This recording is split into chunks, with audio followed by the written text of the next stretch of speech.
Petits amphibiens curieux, les axolotes vivent dans les lacs du centre du Mexique. Ces carnivores peuvent mesurer entre 15 et 33 cm. Il existe des axolotes de différentes couleurs en captivité.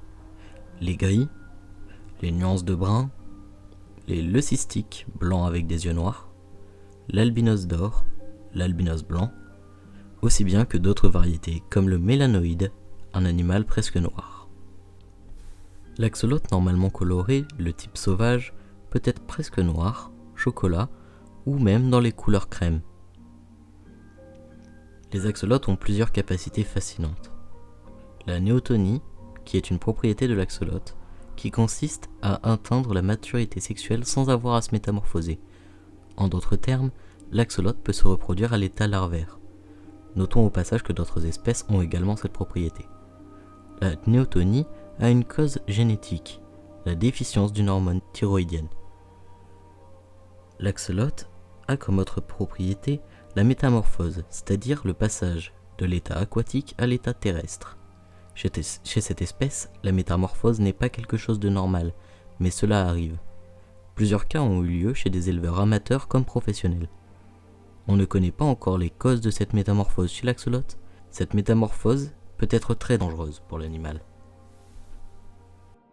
Les axolotes sont aussi utilisés pour la recherche, et beaucoup sont élevés en captivité. Leur capacité de régénération, similaire à celle que l'on peut rencontrer chez les salamandres, est particulièrement étudiée. Ils sont capables de régénérer des organes entiers en quelques mois.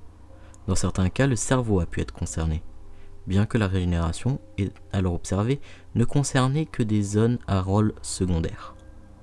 Ils possèdent aussi une très grande capacité de transplantation, tolérant et assimilant pleinement des organes tels que les yeux ou les zones du cerveau, qui recouvrent par la suite leur entière capacité. Dans certains cas, ils peuvent restaurer un membre endommagé ou bien en créer un supplémentaire. Il faut souligner que ceci ne concerne essentiellement que des individus encore au stade larvaire.